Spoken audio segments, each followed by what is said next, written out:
Thank you for joining me. My name is Bryan Arkwright. I'll be covering financial confidence strategies for telehealth ROI and investment value. I am co-founder and chief research officer at Cromford Health, digital health research and advisory group, adjunct faculty at Wake Forest University, specifically within the School of Law, although I am not a lawyer, just a subject matter expert who's been teaching at Wake for the last 4.5 years. And I'm a seminar series instructor at Ohio University. And lastly, probably the most important, I'm on the editorial board for Telehealth and Medicine Today and have been since their very beginning. So it's a pleasure to be here, and let's get right into it. So first up, here's our agenda. We'll do a short introduction. I'll kind of walk a little bit quickly through my bio, as well as kind of some background on the topic. Then we'll kind of do an overview of telehealth ROI, or return on investment, and value of investment, kind of a newer concept in the industry. And so we'll kind of talk through what does that mean. And then we'll get into the financial confidence strategies. I've got 3 C's. So strategy 1, 2, and 3. I'm not going to say them yet. We'll leave that for a later reveal in the presentation, but we'll talk through, 3 strategies that should give you or your organization the confidence to really get started with telehealth ROI or optimize further.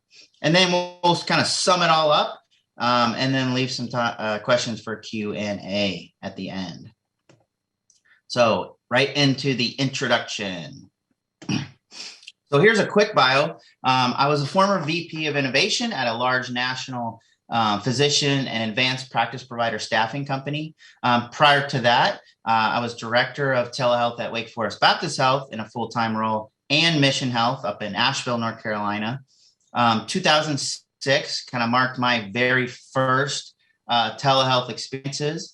In that experience, I worked very closely with EICU, and it was actually one of the very first EICU implementations in the country, and telepharmacy. Got to do some fun telepharmacy stuff around that time. And then from there, I found myself working with telehealth in almost, every role, every situation.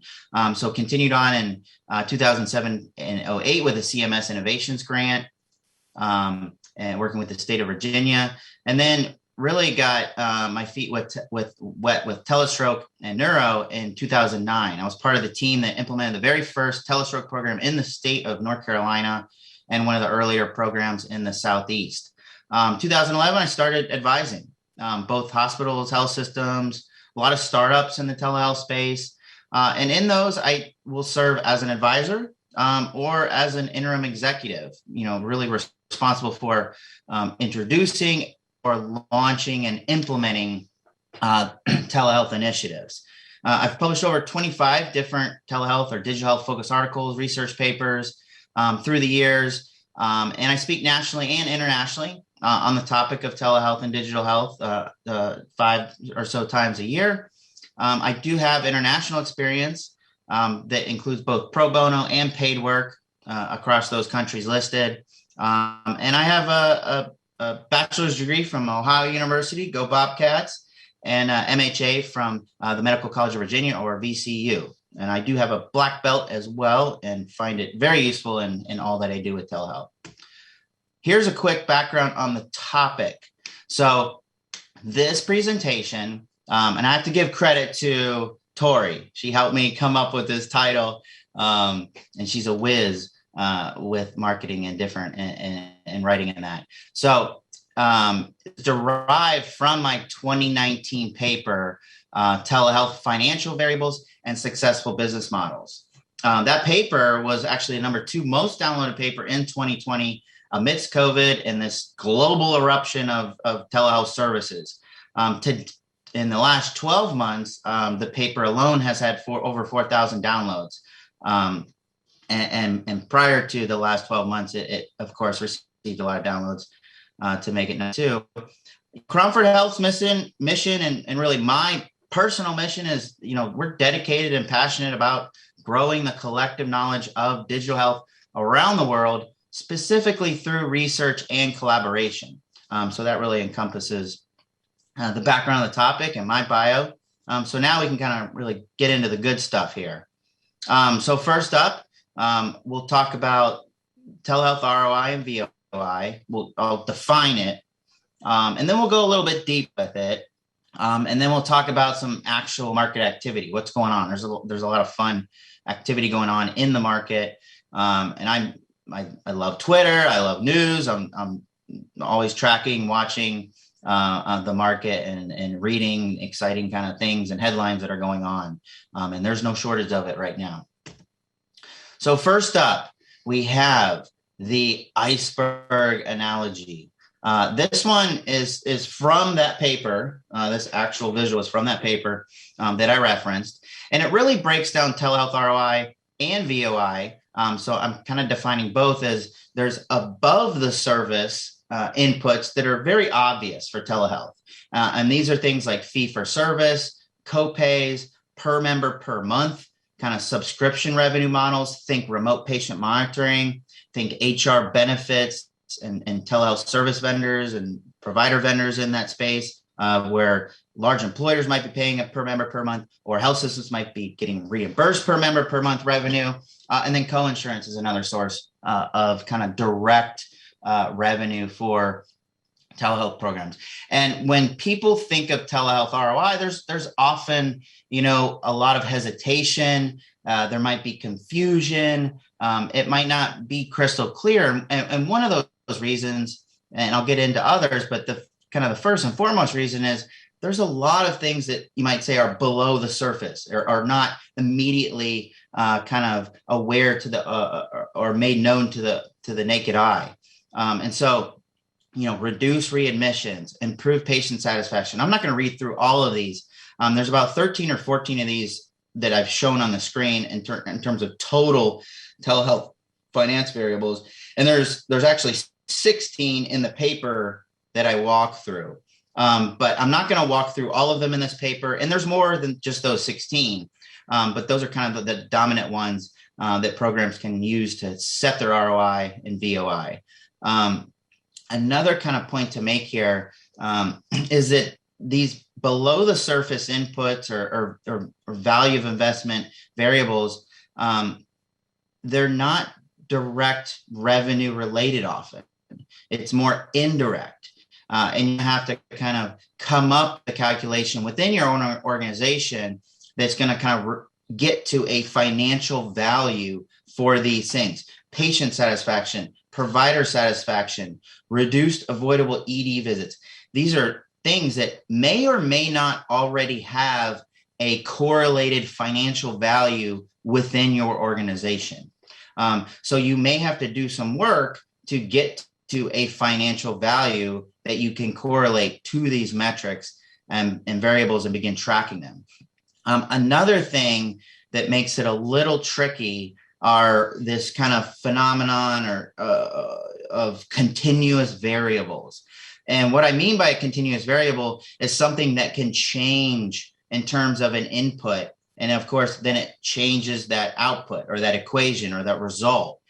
So what you put in to get your VOI or ROI might be a little bit different if you're using continuous variables, because it can be, it's a varied scale. There's really 4 kind of dominant continuous variables that make up a telehealth ROI or VOI and can get into it. One is the provider type. Whether it's a doctor, an advanced practice provider, a nurse, a therapist, or a social worker, that's going to change your input a little bit. That's an example of a continuous variable that can make it, and continuous variables make it a little more challenging to kind of get to an ROI or VOI, because you have to account for, all right, I have 4 different provider types that can, enter into this equation that I'm trying to, project for our program. And that makes it a little challenging. And then as we go down, other continuous variables, a payer is another example of a continuous variable. Is that program, being reimbursed by a commercial payer, a Medicare payer, a Medicaid payer, or Medicaid Advantage or Medicare Advantage, or something other, another example of a continuous variable. And then there's 2 more continuous variables. One is visit type. So there are, I well over 100, 200 codes at this point. So kind of that's another example of a continuous variable input for your equation. And then lastly is technology used. Depending on the technology used, that's another continuous variable that you have to account for or set or create that algorithm and equation that makes sense and accounts for that continuous variable. So that last one being technology, you have synchronous or live, you have asynchronous or store and forward, you have RPM, the third, remote patient monitoring, and then wearables as kind of a fourth major telehealth use type. So those four areas of continuous variables, provider, payer, visit type, and technology used, all can make it a little challenging to get to a telehealth ROI or VOI, but I assure you it is doable.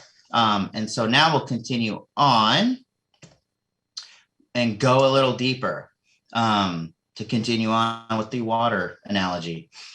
So up here, going deeper, first up and foremost is leadership. It's really important. Everywhere I've been, whether full-time, advisory, interim, I'm often finding myself in a similar situation, and hence, where my career is taking me to really begin focusing more and more on telehealth ROI and VOI, writing about it, researching it, et cetera. And it's because of my actual experience of kind of running into challenges with telehealth ROI and VOI. And what I kind of coach groups on that I'm working with is to work, and this is based on my own experience of what has worked well for me, is talk to your leadership team. Get to a point where you are presenting those 16 possible telehealth financial variables. And again, some of those are direct, some of those are indirect, and talking about them with your leadership team and really getting them to choose the 7, 8, 9, 12 variables that they agree on that will become your telehealth ROI and or VOI. And, and having that conversation with leadership and kind of walking through that, it gets everybody gets buy-in. It gets everybody on the same page. And you don't have some of those, the controversy around, indirect revenue or downstream revenue, because in fact, some of those things listed below the surface are, of course, downstream type of revenue, but they are absolutely there because of the telehealth program's presence. So really kind of walking your leadership team through, getting their buy-in, getting them to the same page and say, all right, here's our telehealth VOI ROI calculation, and here's what we're going to track moving forward. Key stakeholders, they are much far beyond just leadership. You're going to have to work with clinical leaders, physician champions who are over those programs and really understanding, what are some of those value plays? Are you reducing a length of stay? Are you reducing mileage for the provider, for the patient?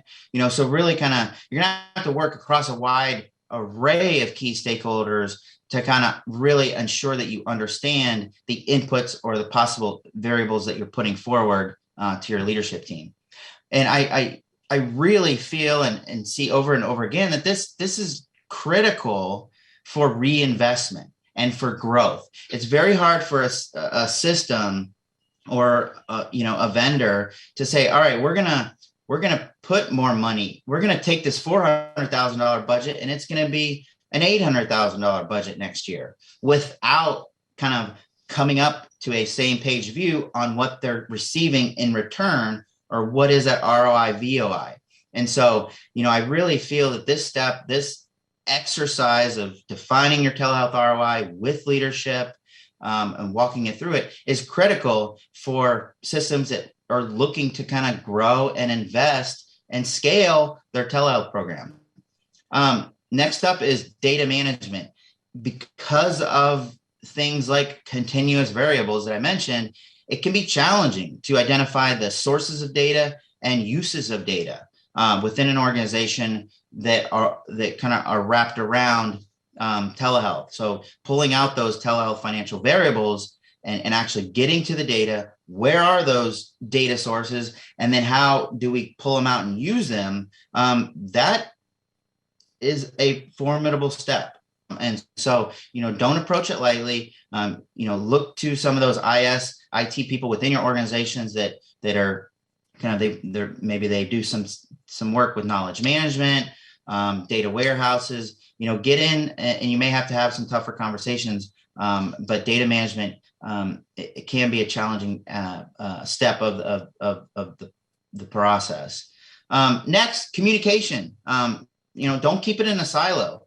As you're creating and setting and then begin tracking your telehealth ROI, tell people throughout the organization, of course, in an organized fashion, in an organized way. You may have to do some education before you start kind of sharing your telehealth ROI and VOI. But right now with COVID, it's a funky time. Nobody can deny that.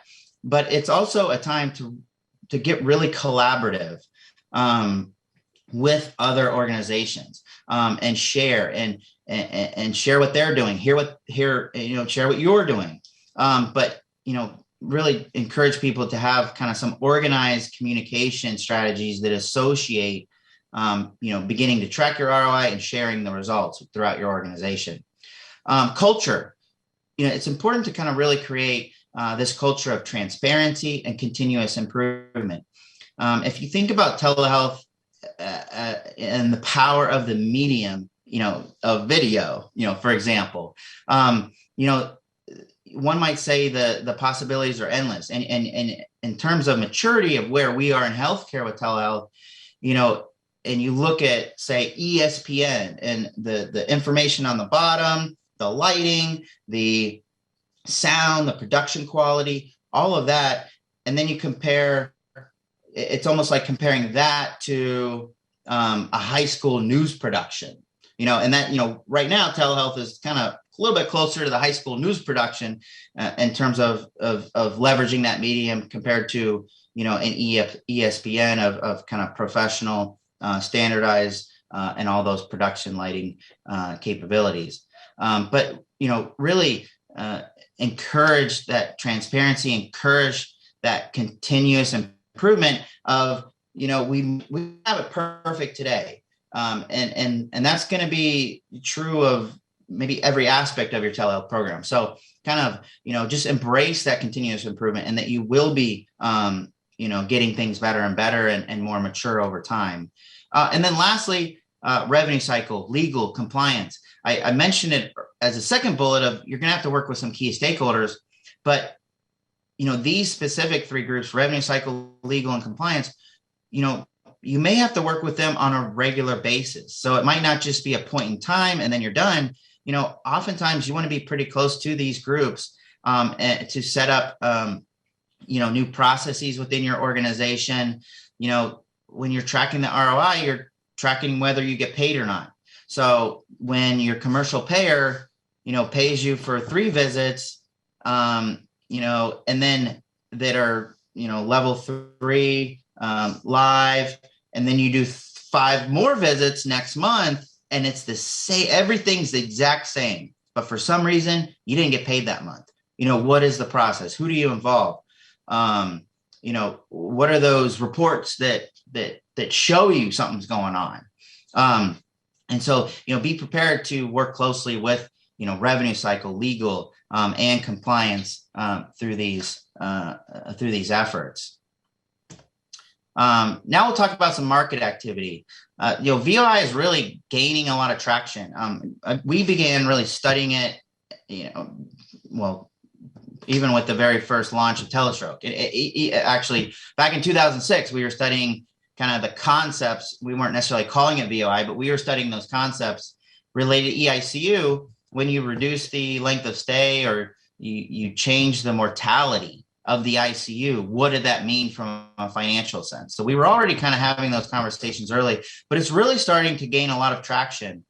We've been able to publish things in the last few years around it, present at conferences around it. And, one example, we did a white paper a few years ago, and one of the systems that we worked with for the white paper, Ascension, Aurora, they were actively tracking, I think, 24 different variables that they would define as value derived. So it's really starting to get really good traction in the market, and you're seeing it more and more.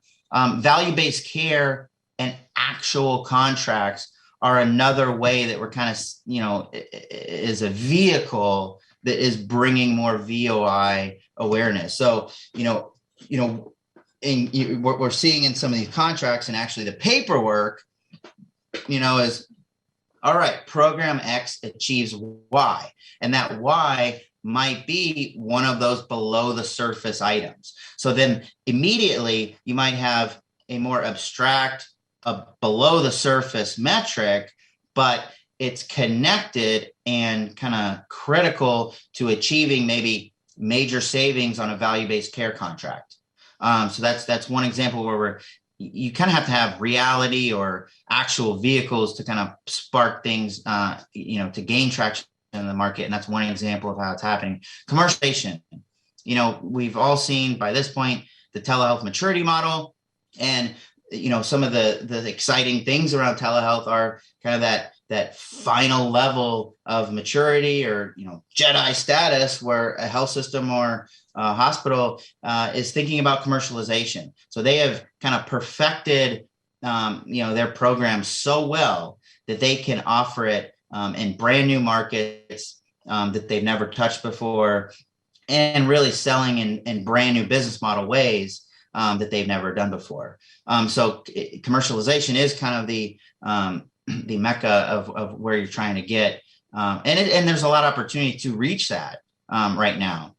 Next up is diminishing supply. There are only so many providers in the country and globally, and it's really kind of a diminishing supply. We've all seen the supply and shortage issues and reports that come out, and at the basis of everything with telehealth, you're using a provider of some sort, typically. So, understanding that, recognizing that, and kind of being, proactive with, how you're managing your supply, or what you have access to work with today, or what you may, look to acquire in the future, which immediately brings us to our next bullet, which is increasing alignment and increasing consolidation. So there are lots of alignment plays in the digital health market, telehealth market. There's lots of consolidation occurring, and there will be over the next 18, 24, 36 months. And so, it's important and to track your ROI, be aware of your VOI, because when those alignment and consolidations opportunities come up, you not only want to know your piece of the pie very, acutely, of how you bring revenue or value to the table in terms of telehealth, but also, being aware as you get into due diligence, am I able to calculate, my possible partner acquisition, merger partner, am I able to project or understand their ROI and VOI play with telehealth? And does it nicely align together, for us to consolidate, in a smart and innovative way that's productive to the market? Ochsner is a fantastic example. They had a great article in the news about probably 2-3 months ago now, or 6 months, because it's being recorded, of their remote patient monitoring program. And in it, they went to, great detail explaining, the ROI and how they got to ROI.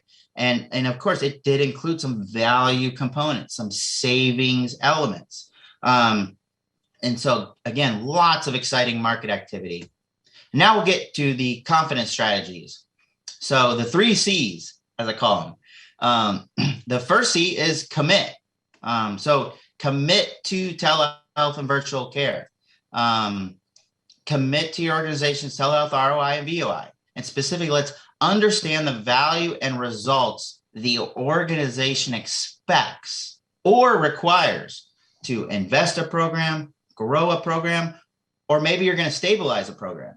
And even answering that question, do we want to invest in our telehealth program? Yes, we just need to stabilize it. Or yes, we want to invest and we want to grow it as well.